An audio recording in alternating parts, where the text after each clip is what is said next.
bayanihan.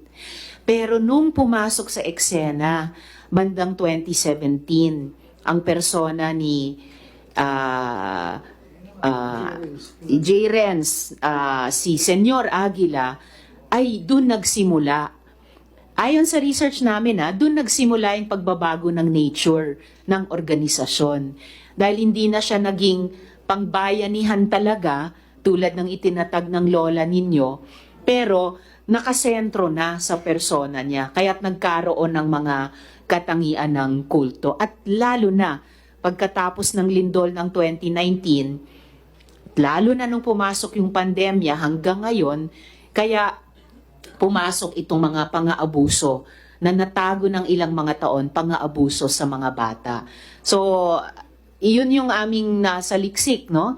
At yun yung aming initial conclusion na nagbago talaga yung nature ng organization nung pumasok yung persona ni Mr. Kilario at pati ni Mr. Galanida. Ano pong thoughts nyo doon? Can I speak and then can my brother also speak, Your Honor? Thank you po. Please proceed. Your Honor, balik po tayo sana sa timeline. You mentioned that it's 2017. But Your Honor, during that time, it was my grandmother, Rosalina Lasala Taruk, who was still the president po, Your Honor. So, like what Mr. Edelito Sangco described her, she's a virtuous woman po, Your Honor. She was the president 2017, 2018, 2019 until she died on June 27, 2021. Senior Aguila was not in the picture. He is a mayor youth president po, Your Honor. So wala po siyang power during that time. Naupo po siya bilang presidente only on 2021. So, Your Honor, mahirap po sa amin na yung lola ko po, she is very selfless. She even, tawag nito, ibibigay niya lahat kahit yung personal namin na mga resources for helping the people. Yun po yung totoo. Alam po yan ng mga dating nakaptira sa kapihan. Attorney, if I may, actually, wala naman sa hot seat yung lola nyo eh.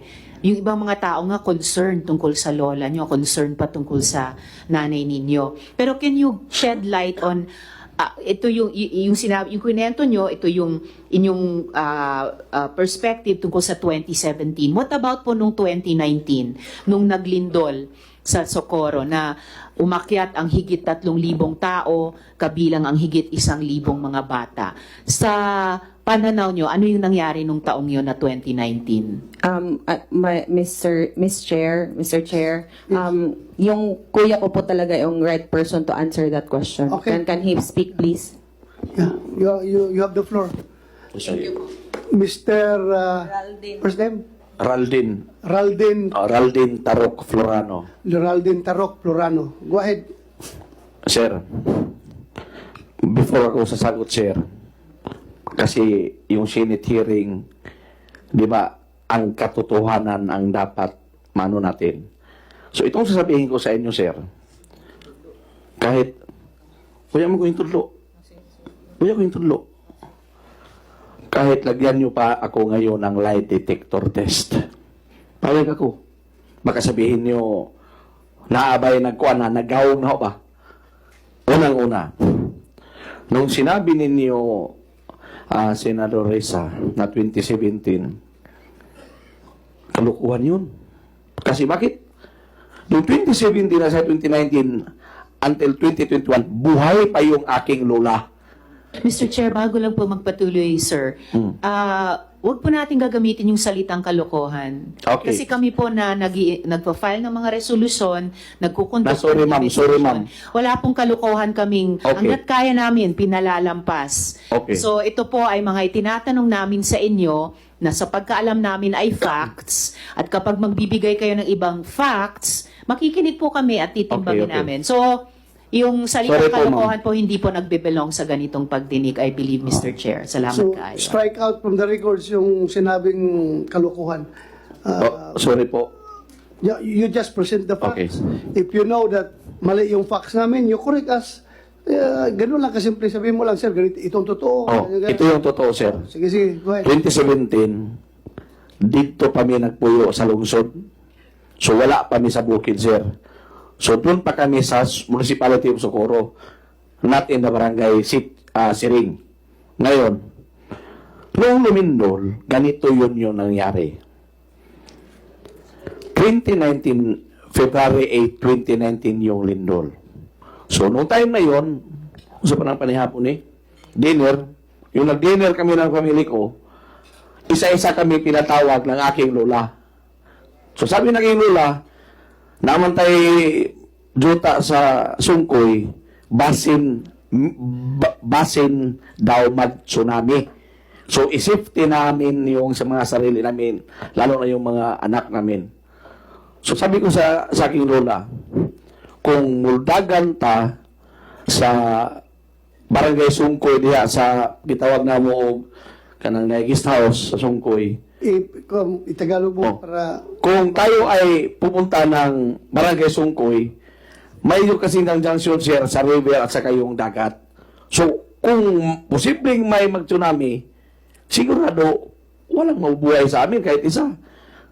Kasi pag high tide nga sir, yung tulay nga sir, nandito na yung level ng dagat eh. So, ito yung nangyari. So, sabi ko sa kanila, tinanong kami ng isa't isa ng lola, gusto ko doon tayo sa kapihan. On record yan, sir, on record, sir. Pero hindi yan napalabas, sir, sa media. Alam niyo ba kung bakit? Si Mon Gualvez, I don't know if TV5 ba siya lang yung mismo yung nag-interview sa akin. During the CHR, yung human rights, nung pumunta doon sa kapihan, 3 yung nilapitan ko, pero hindi ako in-interview. Sila Nico Bawa, hindi nila ako in-interview. Sila Chino Gaston, hindi nila ako in-interview. Para naman, malaman na yung katotohanan. Kasi yung sabi daw ni Senator Risa, based on the facts, 2017, walang nangyari ganoon, ma'am.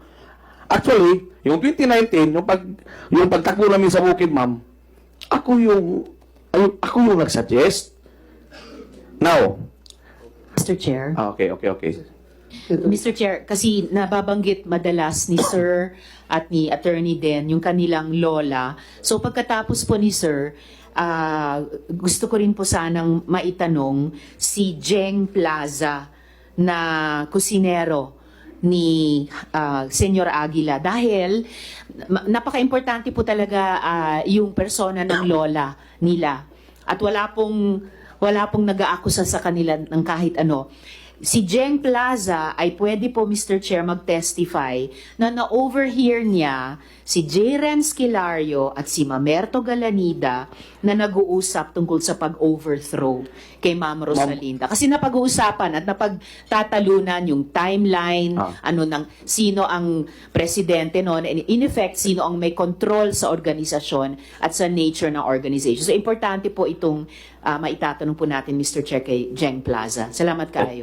Sir, pwede patapusin. Dito po andito na po si Jeng Umupo Plaza, ka dyan. Mr. Chair. Sir, pwede. Umupo ka. Please, continue. Oh. Yeah, continue. Ngayon, yung 2019 December, Christmas party yata namin yon. Kasi nung time na yun, na 2019, nung doon nga kami sa bukid, itong si Renz Kilario, actually, itong si Renz Kilario, sir, estudyante ko sa high school. So, hindi ako... Teacher ka? Teacher ako, sir, sa Socorro National High School. Socorro National High School. O, teacher ako, sir. Estudyante mo si Jerens. O, isa rin sa mga estudyante ko, sir. Okay. Kaya hindi ako maniniwala na ito yung Mesiya. Hindi ako maniniwala sa ganun, sir. Paano Kasi ikaw hindi naniniwala, pero yung mga followers niya naniniwala? Bakit ako maniniwala? Alam naman kung na isa lang yung Diyos. Pero, maniwala ka sa akin kung sabihin ko sa iyo na yung ibang mga tao doon sa kapihan naniniwala na siya ang Haring Aguila, siya ang reincarnation ni Santo Niño. Ako, sir, di ko mutuo og Diyos kay ngano usaray akong Diyos si Jesucristo na. Just answer my question. Maniwala ka ba kung sabihin ko sa iyo na yung ibang mga tao na nakatira sa loob ng kapihan ay sumusunod kay Jerens dahil nga naniwala sila na siya ay reincarnation of Christ, siya ang second coming ni Santo Niño? Kinukuha ko lang yung opinion mo. Naniwala ka na sumusunod yung mga tao kay Jerens? Dili, sir. Dili, yun. O di ko nga, because